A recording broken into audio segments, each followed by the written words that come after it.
مشاهدي الأفاضل، طيب الله أوقاتكم أينما كنتم بكل خير. نشرة أخبار المساء من الفضائية الإريترية والمستهل بالعناوين.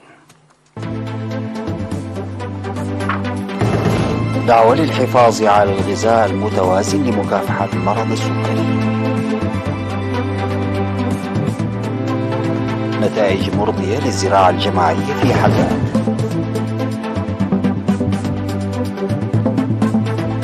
حصاد مزارع المحتاجين في شامبكو وصنعفه.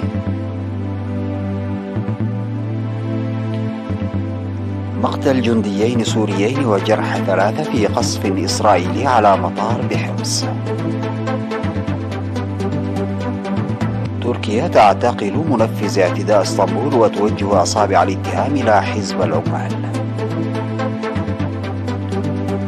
سلوفينيا تنتخب أول امرأة رئيس البلاد.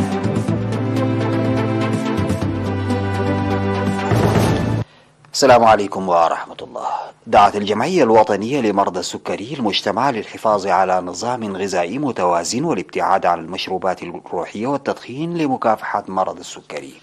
أوضح رئيس الجمعية الدكتور غويتوم براتو بمناسبة 14 من نوفمبر اليوم العالمي لمرض السكري إن أهم أعراض المرض انخفاض القوة والوزن وسرعة التبول والظمأ، ويتسبب في أمراض القلب والعمى وضعف الكلى وبتر الأرجل.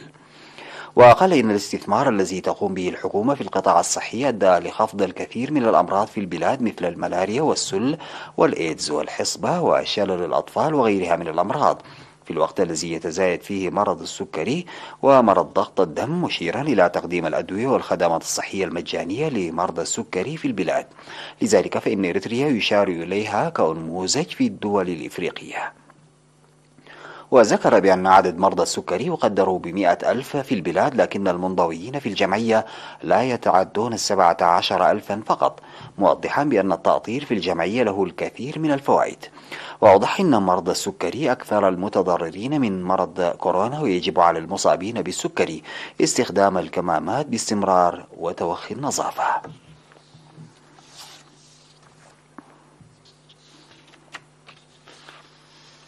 في سياق متصل، أحيا الإقليم الأوسط يوم أمس 13 من نوفمبر 14 من نوفمبر اليوم العالمي لمرض السكري تحت شعار توسيع خدمات المكافحة والسيطرة على مرض السكري. وقال مسؤول مكتب وزارة الصحة في الإقليم الأوسط الدكتور ملوغيت هايله في المناسبة إن عدد مرضى السكري الذي كان حوالي 4600 مريض في الإقليم وصل حاليا إلى أكثر من 6800 بزيادة 500 مصاب سنويا، وازدادت بذلك الوفيات والإعاقة، داعيا المؤسسات الصحية لتعزيز أنشطة التوعية لإحداث تغيير في العادات في المجتمع. من جانبه أشاد المدير العام لقسم الخدمات الاجتماعية في الإقليم الأوسط العقيد جبرهنس والدقرقيس بأنشطة التوعية التي تقوم بها وزارة الصحة وتوفير الدواء لضمان حماية صحة المواطنين. من جانبه أوضح رئيس جمعية مرضى السكري الدكتور غويتوم براتو إن الهدف من هذا اليوم رفع الوعي بالمرض والعمل المشترك لمكافحته، داعيا المواطنين للاهتمام بالغذاء والنشاط الرياضي.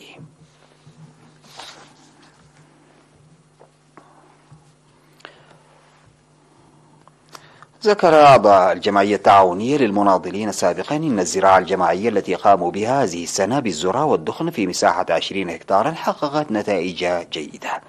أوضح رئيس الجمعية سيد جبرهيوت يوهنس لوكالة الأنباء الإريترية أن الجمعية التي تأسست عام 2016 75% من أعضائها نساء، وقد حصلت هذه السنة على إنتاج وفير لغزارة الأمطار وعون الشركاء. وأشاد بجهد الأعضاء من التمهيد وحتى الحصاد، مشيرا إلى تقديم وزارة الزراعة البذور المحسنة ومؤسسة المواشي والغلال للجرارات والدقاقات بأسعار مناسبة. وذكر أعضاء الجمعية أن تأطيرهم وخبراتهم المكتسبة كانت دافعا للنجاح. من جانبها أوضح عضو مؤسسة المواشي والغلال السيد تدروس هابتي أن جهد أعضاء الجمعية يعتبر مثالا، وقد قدم لهم في فترة الحراثة دعما بالجرارات بأسعار مناسبة، وجهزت لهم حاليا حاصدات آلية. تضم الجمعية حوالي 50 عضوا في مدينة حقات.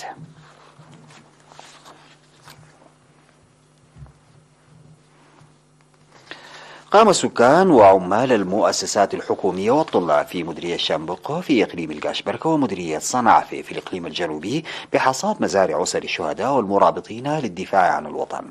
شارك في النفير في شامبوكو 8200 شخص لحصد وجمع المحصول والقصب لأكثر من 1200 أسرة في 15 ضاحية، وما زال نفير الحصاد مستمرا. يجري نفير حصاد مماثل في جميع ضواحي مديرية صنعافة منذ منتصف شهر أكتوبر، وقد تم جمع المحصول في 3 ضواحي بمدينة صنعافة وقرى أولع وححيلة وفومة وطيشة ومطرة. وشكرت الأسر التي حصدت مزارعها الدعم المقدم، موضحين الاعتزاز لمشاهدتهم انتقال قيم التعاون والتعاضد للمجتمع إلى الأجيال الحديثة.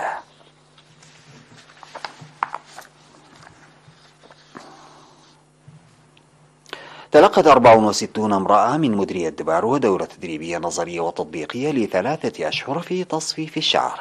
وضح مسؤول الاتحاد الوطني للشباب والطلبة في المديرية السيد داويد منقستاف في مراسم التخريج في 10 من نوفمبر إن التدريب قدم ل15 امرأة محتاجة مجانا وبأسعار رمزية للأخريات.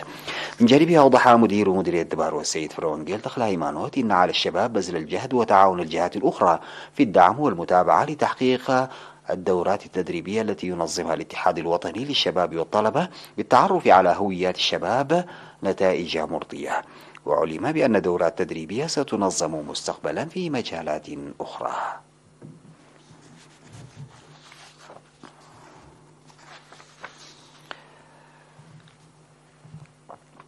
أفاد مدير مدرسة عبدخال الثانوية الأستاذ تسفاي تسفانكيل إن المكتبة الرقمية الموجودة في المدرسة تسهم في الدفع بالعملية التعليمية وإرساء ثقافة القراءة لدى الطلاب. وقال إن المكتبة الرقمية التي تقدم الخدمات داخل الفصول وخارجها تساعد حصول الطلاب والمعلمين على المعلومات بالصوت والصورة. من جانبه أوضح مسؤول التعليم في المديرية السيد تسفاي سبهاتو إن هذه التقنية قللت من إشكالية نقص الكتب، ويجب على المدارس الاستفادة الجيدة منها. وذكر الطلاب أن إدخال المكتبة الرقمية في مدرستهم يلعب دورا هاما في النتائج التعليمية.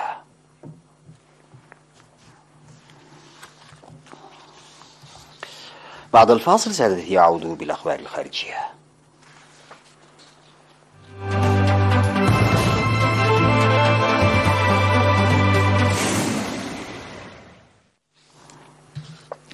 أدى قصف إسرائيلي استهدف مطار الشعيرات العسكري في وسط سوريا إلى مقتل جنديين سوريين وإصابة 3 آخرين بجروح حسب ما أعلن الإعلام الرسمي السوري.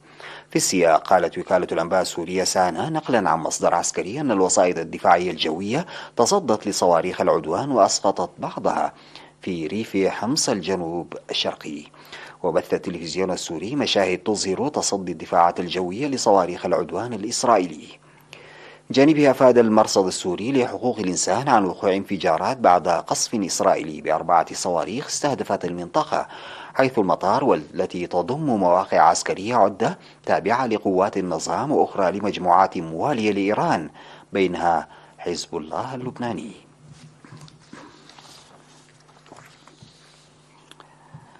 قال وزير الداخلية التركي سليمان سويلو إن الشرطة اعتقلت 22 مشتبها بهم بينهم الشخص الذي زرع القنبلة. وأضاف أن الأمر بالهجوم على شارع الاستقلال في اسطنبول صدر في مدينة كوباني شمالي سوريا، حيث قامت القوات التركية بعمليات ضد وحدات حماية الشعب الكردية السورية في السنوات الأخيرة، مؤكدا أن الانتحاري مر عبر عفرين وهي منطقة أخرى تقع في شمال سوريا. واتهم سويلو حزب العمال الكردستاني بالوقوف وراء التفجير. وكان انفجار قوي هز شارع الاستقلال المزدحم وسط اسطنبول أدى إلى مقتل 6 أشخاص وجرح 81 آخرين على الأقل. وأعلن نائب الرئيس التركي فؤاد أقطاي أن الانتحارية نفذت الاعتداء الذي خلف 6 قتلى و81 مصابا، جروح 2 منهم بالغة بحسب آخر حصيلة.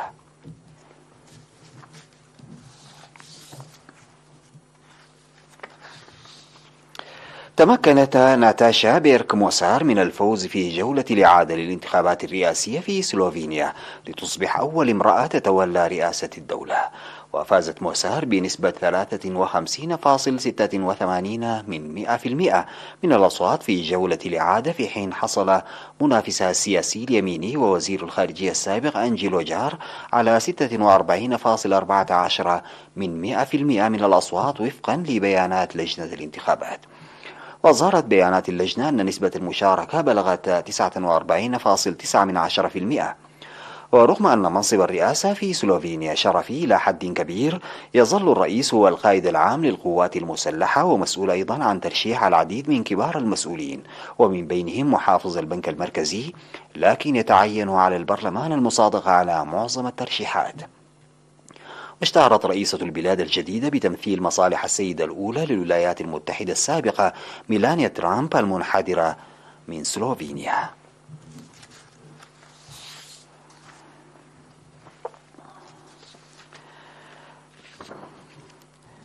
تجمع 100,000 متظاهر على الأقل في مدريد الأحد للدفاع عن نظام الصحة العامة في منطقة العاصمة الإسبانية، والاعتراض على مشروع لإصلاح هذا الغطاء حسب مصدر رسمي، وتحت شعار مدريد تتحد لدعم نظام الصحة العامة ضد خطة القضاء عليه. تجمعت حشود في 4 نقاط في العاصمة الإسبانية وسارت نحو مبنى البلدية. وقال المتحدث باسم إدارة المنطقة إن 200,000 شخص شاركوا في التظاهرة، وتستهدف التظاهرة التي نظمت بدعوة من الجمعيات المحلية والبلديات السياسات الصحية لرئيسة منطقة مدريد إيزابيل دياز، إحدى الشخصيات الرئيسية في الحزب الشعبي. وتأتي التظاهرة قبل إضراب معلن في 21 من نوفمبر ل5,000 طبيب، خصوصا أطباء الأطفال، للاحتجاج على عبء العمل.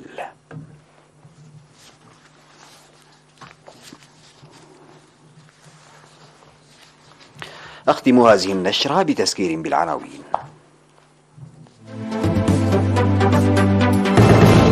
دعوة للحفاظ على الغذاء المتوازن لمكافحة مرض السكري. نتائج مرضية للزراعة الجماعية في حلب.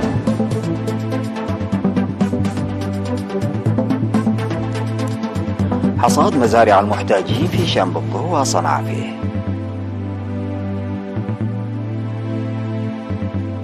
مقتل جنديين سوريين وجرح 3 في قصف إسرائيلي على مطار بحمص.